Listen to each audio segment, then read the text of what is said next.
We're going to be talking about the 5 types of girlfriends that every woman with mother-daughter trauma needs. Last night we talked about the way that mother-daughter trauma is triggered and manifested in friendships. I am excited. As I said yesterday, these are not meant to be long. They're meant to be quick bites because healing from trauma is extremely overwhelming. It also is a path that's not necessarily always outlined for us. So that's why I do the work that I do. If you don't know who I am, be sure to go look at the video from yesterday because I give a full-fledged introduction. I talk about my background educationally, what brought me to this work, a little bit about my own mother-daughter trauma. So I'm not going to repeat that today simply because I want to make sure that we get to the content and I'm not redundant. And my expectation is that this is probably going to only last between 15 and 20 minutes, depending on what type of commentary I get, if there are any questions or anything. Yesterday was about 24 minutes. We didn't have any questions, but I did do a pretty lengthy introduction, and I also did some prompting just to see who was in the room. I will not be doing those things today, so it should be a lot shorter. So as I shared, we're going to be talking about the 5 types of friends that every woman with mother-daughter trauma needs. Those friends, like I said, it's 5 of them. And honestly, if you were to combine all of the types that I'm going to share with you today, it would really be like your mom fragmented. Because when I talk about all of these are things that your mom should have offered you. But obviously with the traumatic mother-daughter relationship, you know, if your mom was egotistical, if she was focused on other things outside of herself and you, if she was just not affirming, you know, maybe very negative, struggling with a mental illness, the list can go on, you know, extremely neglectful. I've talked to women whose mothers were just simply not there and abandoned them. You know, so if your mom was traumatic in whatever way that that means for the word to mean for you, then that means that you didn't get all these 5 versions of her.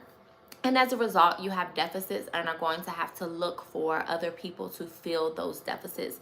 In addition to becoming a reparented version of yourself that honestly gives all of this stuff that I'm going to share with you today to yourself. So let's get into it. We're talking about your mom in fragments, the 5 types of friends that every woman with mother-daughter trauma needs. And I'm going to share with you each type. I'm going to also share with you a very simple definition in layman's terms. I don't like using all this psychological jargon. Of course, I know it. I have a doctorate, you know, obviously I was trained to use this stuff, but I don't think it actually helps the people that it needs to help. It just makes me sound like I know everything, and that's not really getting anybody any assistance. So you will hear me give a simple definition of what the type is. I'm also going to give a benefit. So like, what are the benefits of you having this type of friend? And then I'm also going to talk about examples, like where would this sort of support group or type of person even be found at.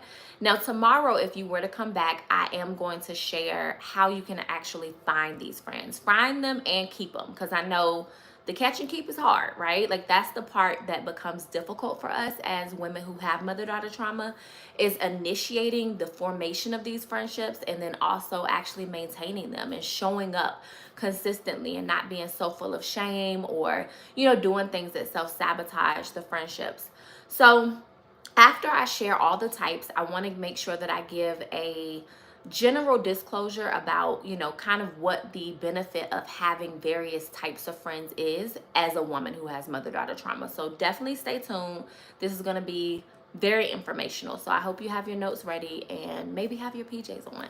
So I'm going to start off with the friends that are less in proximity is what I say. Like the distance between you and them is a little bit greater. So let's start with our 5th type of friend. So like I said, distance is greater. There's something in psychology world called the concentric circles. And obviously I don't have the ability to share my screen right now, but concentric circles are essentially circles within circles. So if you think about it, the friends that I'm going to start with sharing with you right now are the friends on that outer layer. And as we move in, the 5th group of people that I'm going to share with you are the people that are in that inner. They're your core. So number 5 is going to be your fantasy friends. Now, you know, the concept of imaginary friends is something that we only say that children can have, right? Like you never really hear, unless there's some sort of significant mental health concern, you never really hear about adults having, you know, imaginary friends. But because we were not given all of the experiences that we should have gotten in childhood, there are parts of us that are different ages. You know, there are parts of you that may react as if you're a 5-year-old, parts of you that may react as if you're 15. All of those points of reaction are places where traumatic events happen that reshaped you. So my theory, you know, obviously I can make theories, I got a doctorate now, but my theory is essentially that we got to go back and reparent those parts of us. And that means that we can have something like an imaginary friend, right? So when we look at having fantasy friends, these imaginary friends, friends in our head, really what they are is, you know, just people who we are sort of like having this fictional relationship with. So they might exist, you know, I would like to think of them as like social media people. I know I'm a lot of people's friend in their head on social media because I get it, right? Like you see my post, you see me talking about something that your family doesn't even talk about or won't even create a safe space to allow you to express yourself regarding. So a fantasy friend as an adult would probably be somebody on social media or maybe someone in the media that you really, you know, enjoy their content, what have you. The benefit of having these types of friends is essentially that they are going to allow you to experience social interaction, give you some sort of additional support that maybe the people in your actual friend group are not giving you, right? You enjoy their content, you enjoy, you know, maybe the way they do their makeup. You feel like they could be somebody who could be your friend, but they're not actually your friend. Now, obviously, we got to make sure that we don't fantasize about these people to the point where we're being delusional. That's not what I'm talking about here. I'm more so talking about it's just, you know, random connections. It's like a one-way relationship is essentially what it is. There are also some hypotheses that a lot of scholars and researchers have come up with about imaginary friends that I'd like to share with you today. There are 3 of them. One is called the deficit hypothesis. So basically what that means is that when people have imaginary friends, that imaginary friend is fulfilling some sort of need that that person's actual foundational support group may not be fulfilling for them. So when we think about the concept of children having imaginary friends, a lot of times it's because, you know, maybe their parents are absent. Maybe it could even be as simple as like, now I'm going to school and my mom and dad are not here anymore. Although they are at home and they're extremely supportive, I'm entering a new environment and I don't know how to navigate that without some sort of comfort person. And that comfort person for a child actually becomes an imaginary person, someone they've made up in their head. The thing about women who have mother-daughter trauma is that when we were younger, I don't know if y'all can like let me know in the comments. Did you have an imaginary friend? I know for me, I didn't have the bandwidth to. You know, the most that I can think of about having an imaginary friend was wishing that I had a twin. And when I look back on that, I think about, which is crazy because I have twin daughters now that are identical. But when I think about it, I think that more than anything, I just wanted someone to share in the experiences that I was experiencing. So the way that my mom treated me, the way that I was seeing the world, you know, my perspective, which was a lot different than my siblings. I wanted somebody who, you know, just shared that with me. And that's exactly what an imaginary friend is for children and what they can be for an adult. Also, the second hypothesis is called the giftedness hypothesis.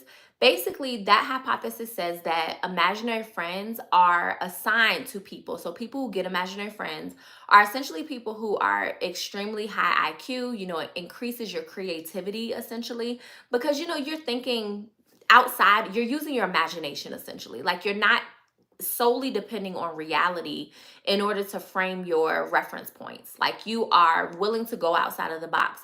So it really is a sign of high intelligence.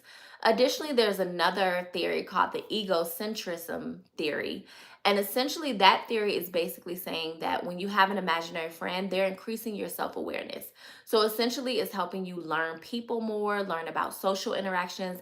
And honestly, I have several imaginary friends that are on social media. You know, I'm always looking for their content.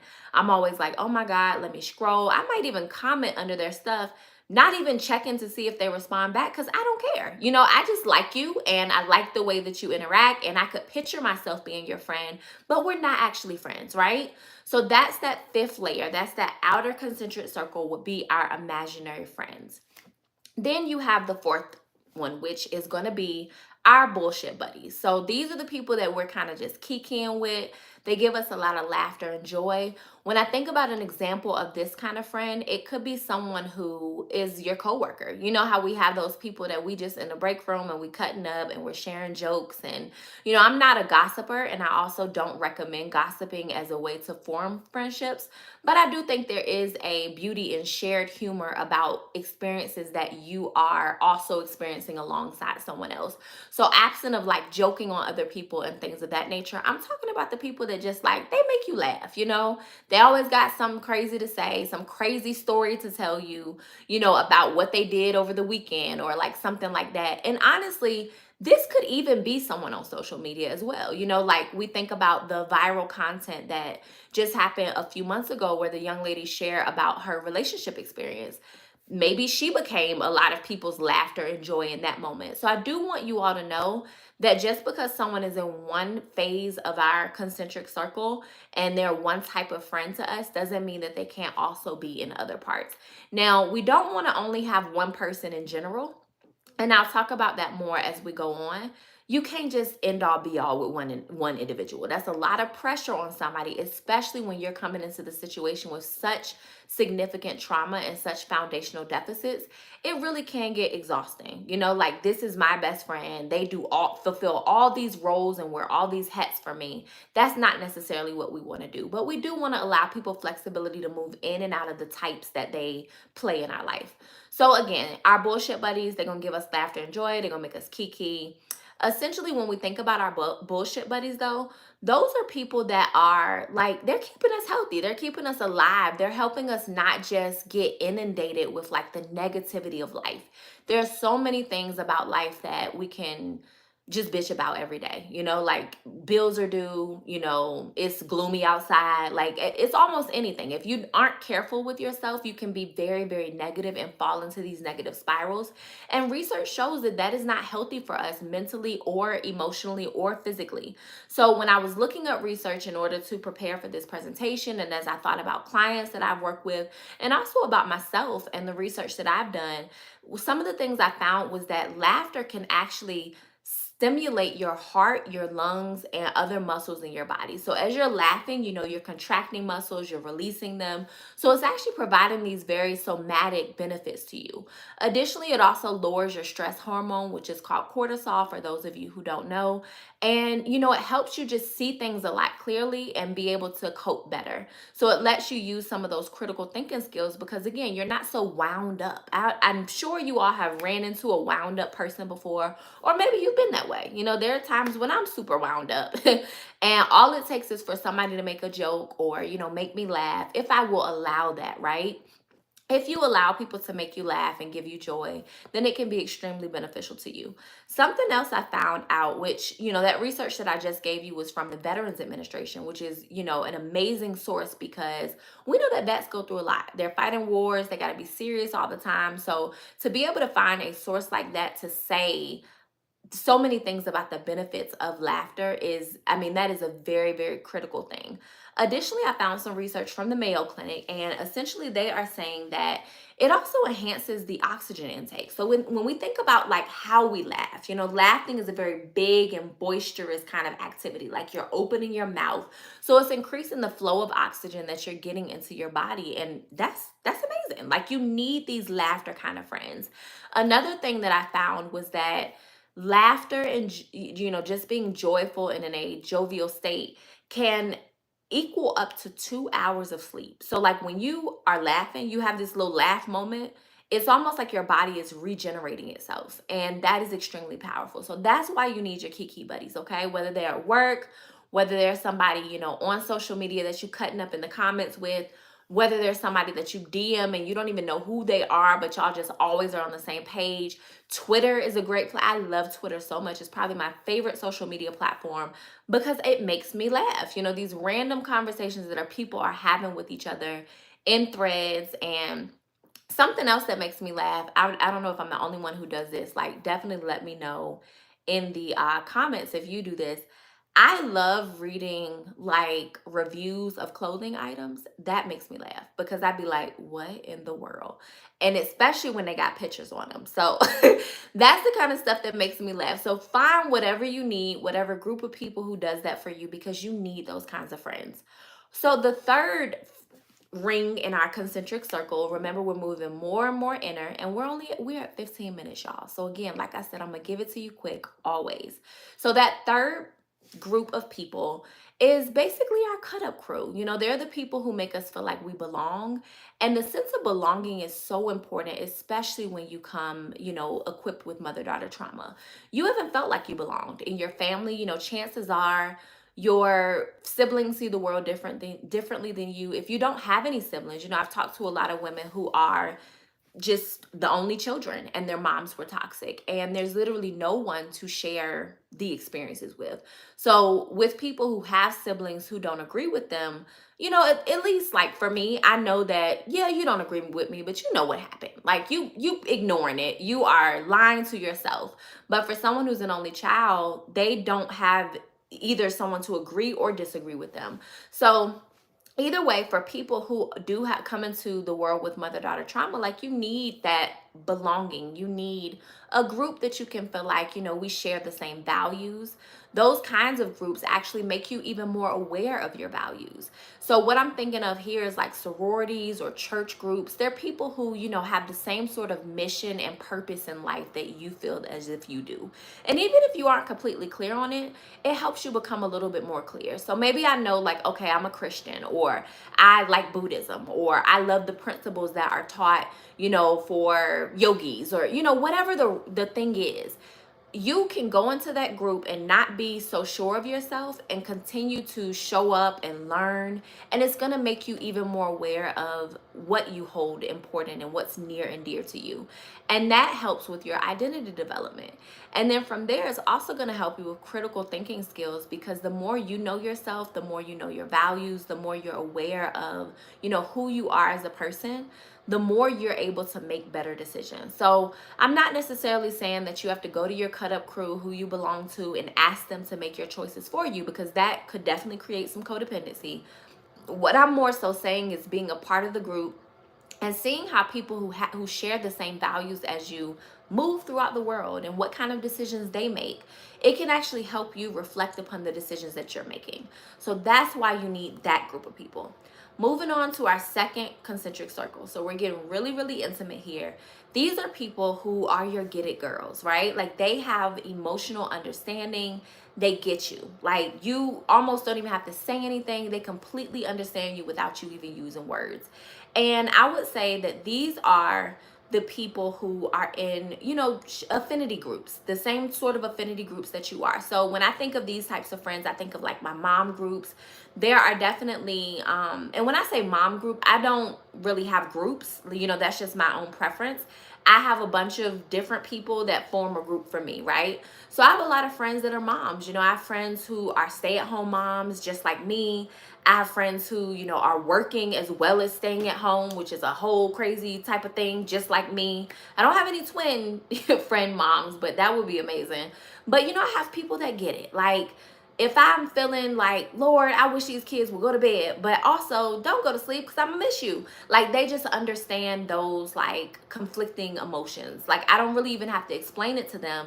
Whereas I might have to explain those types of contradictions to somebody who doesn't have the same affinity as me. So when you're thinking about, you know, building emotionally understanding relationships with other people, you want to make sure that it's people who share the same sort of role that you do. So maybe it is that you're an entrepreneur and you have a friend that is also one, and they just understand, you know, they get it. That's the whole point of this group of people, is that they are your get it people. They are wives and you're a wife, or they're single and you're single. They are single moms and you're a single mom, or they're married moms and they're irritated that they feel like they do more than their husband does, which is just natural because kids want their, you know, their moms more generally until they get a certain age. But either way, these are your people who completely understand you. And essentially what they're going to do for you is they're going to provide safety and normalcy. Like, you don't, like I said, when you don't have to explain why you feel a certain way to someone, or why your emotions are all out of sorts. You know, you're crying, but you're happy. You want your kids to go to bed, but you want them to stay up. Like, you don't have to explain that to someone. That feels very safe because you're not having to defend yourself. This person just understands because they also are in the same shoes, walking this same sort of path that you are. So these people are giving you safety. They're also normalizing things for you. They're normalizing your life experiences because they share similar life experiences. You know, as an entrepreneur, every time it's time for payroll, I have panic attacks because I'm like, oh Lord. Even if, you know, it doesn't matter. Like, the more money I make, it still doesn't matter. Like, around payroll, I am freaking out. And I need entrepreneur friends who can understand that. I don't need somebody who I say that to and they like, well, why would you hire people if you afraid how you gonna pay them? You don't get it because you're not an entrepreneur. So you don't understand that fear is always ingrained in you, especially if you came from a environment that was impoverished and, you know, had so much lack. Like, you need people who get it. So those are your get it girls. I would also say that they help you with your emotional regulation. You know, when you feel like you are normal and you're not in a space where you have to defend yourself, it just feels good. You know, it helps you regulate your mood because, again, if you're defending yourself, your mood is elevated, you're anxious, you're angry. Like, there's so many elevations that happen when you're in a place of having to defend yourself or prove, you know, your goodness or worthiness because of the contradictions that you may be feeling. When people get it, it just helps you be calm. It helps you maintain your mood, your emotions, your mental health. So these are people that get it to the point where they keep you level-headed. And then we're moving on to our most intimate group of people. These people are emotionally supportive, which is different from being emotionally understanding, right? So emotionally supportive people are essentially your chosen family. Like, this is what I call them. And I don't know if y'all have noticed so far, but everything has had like alliteration. So I had your fantasy friends, your bullshit buddies, your cut up crew, your get it girls, and now we don't have alliteration anymore. This is your chosen family. I don't know if you all have stayed tuned to my Instagram posts lately, but a couple weeks ago I was posting about my chosen family, which consists of, you know, obviously the family that I created, my husband, my daughters, but then also it consists of my best friend that I've had since I was 8, and it also consists of my best friend that I've had since I was 18. Those are, at this point, my sister and brother. You know, we are, you know, what we are. Like, they are my people. These are going to be your people who completely understand you. Those types of people are going to help you with articulating yourself. You know, it gives you a safe space to be able to share emotions and thoughts that are not finished. You know, you share things that are just, it don't even make no sense sometimes, but they're not judging you. It's a non-judgmental space, which is what you should have gotten from your mom and should receive from your family in general.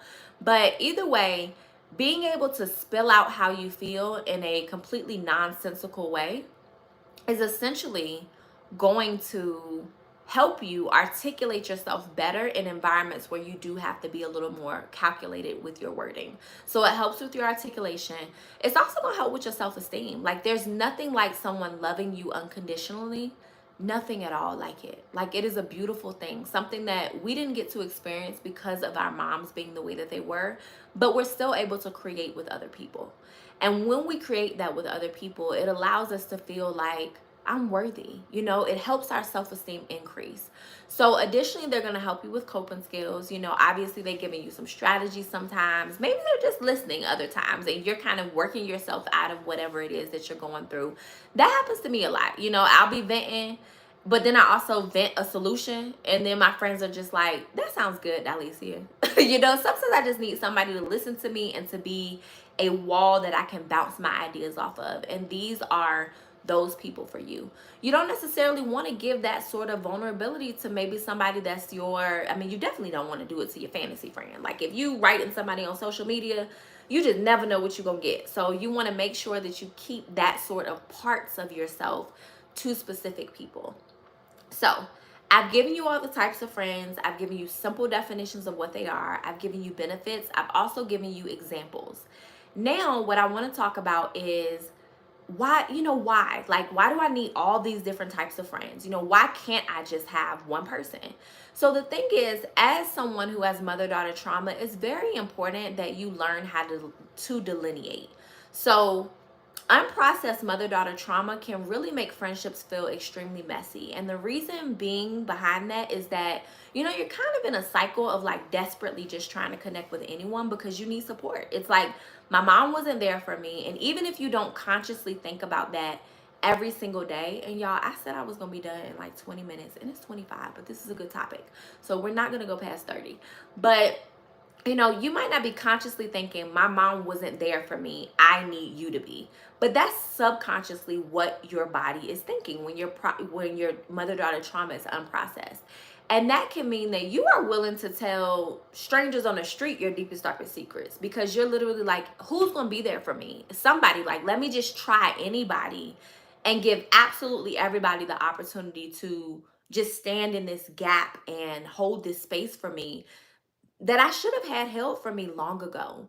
So the benefit and beauty of learning how to delineate is that you don't end up creating messy situations out of your friendships. You end up, having good boundaries and learning how to regulate your relationships and really just give people what they're giving you back. When your relationships become messy, it ends up being this like toss and turn of unmet expectations. The person doesn't even know why you're mad at them because they didn't even know what you were expecting of them. The expectations were honestly completely unreasonable of them. You just needed somebody to fulfill the role and they happened to be there, or either were you were scrolling through your phone and said, well, let me try this person because last week I exhausted this person. You don't want to do that, which is why it is extremely important that you have a variety of friends that you can bounce things off of. You need people to laugh with. You need people to dream about. You need people to belong to. You need people to understand you and just get it. You need people to be people you can vent to.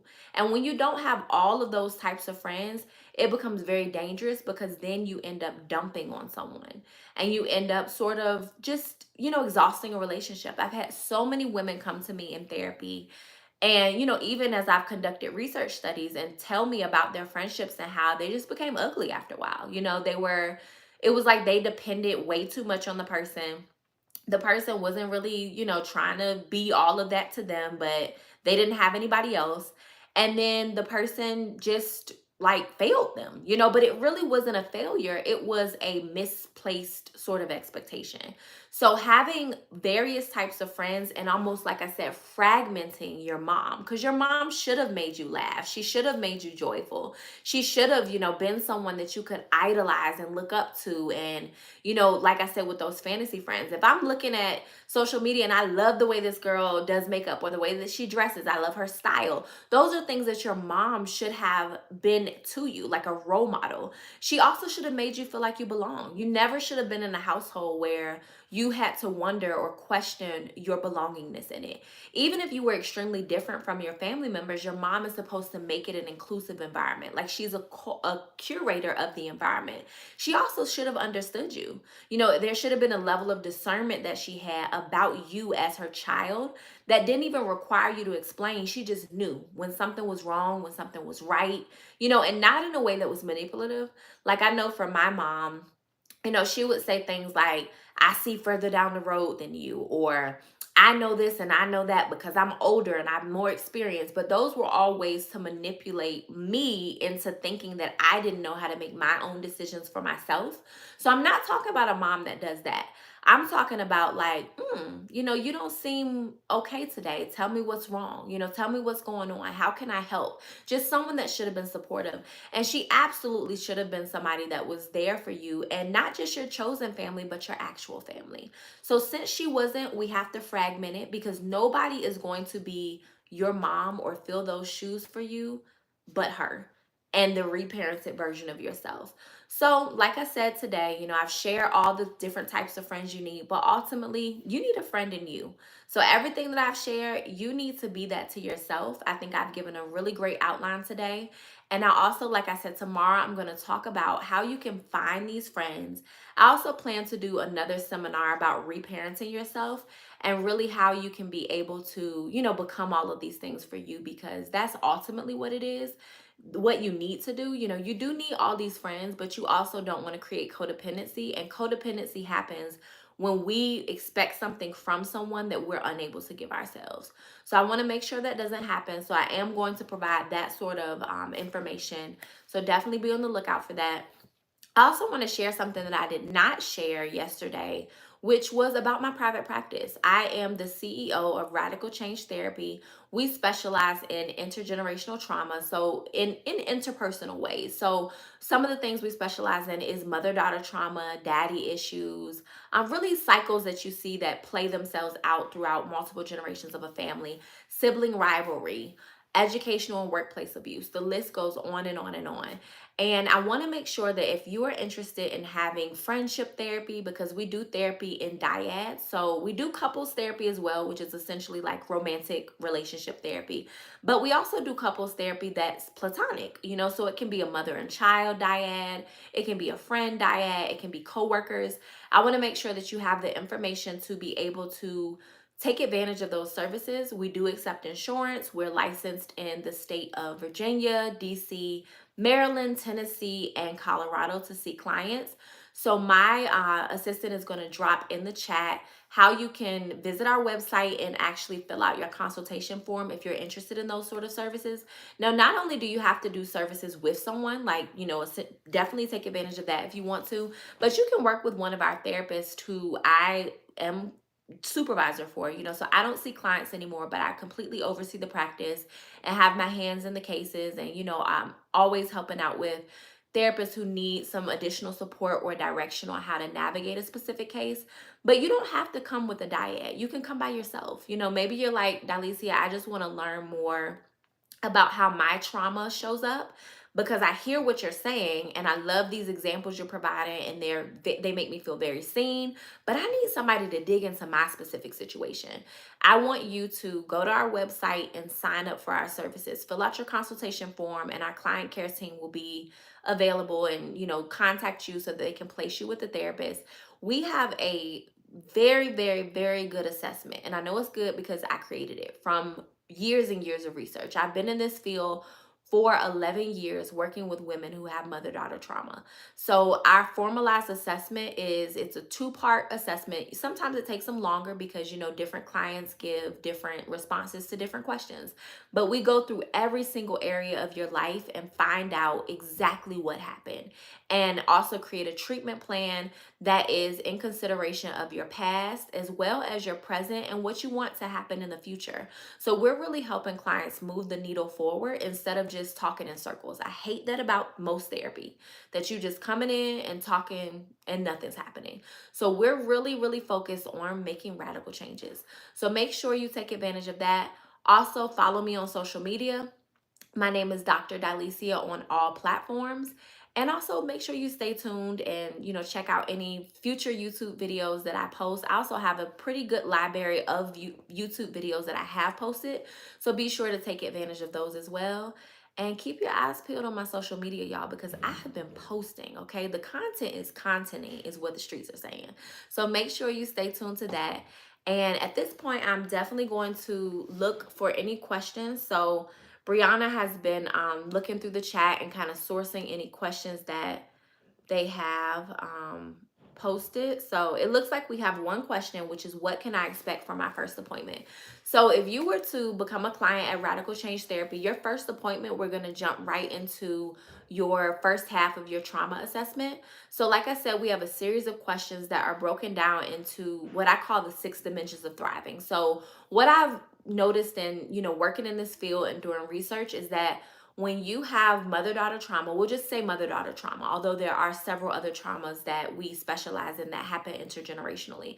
But when you have trauma, it shows up and impacts your development in 6 different areas. Those areas are your bank, which is your career and finances, your besties, which is your friendships, your boos, which are your romantic relationships, your babies, which are the ways that you parent your children, or even if you don't have children, the way that you see parenting, your ideologies around parenting, your body. So it impacts your physical and mental health, how much you take care of yourself, what you even consider to be self-care, how motivated you are to care for yourself. And then lastly, it impacts your belief, which is your spirituality. So it impacts the way you see God, the way you interact with, religion. All of those different things are impacted when we have significant intergenerational deficits and trauma.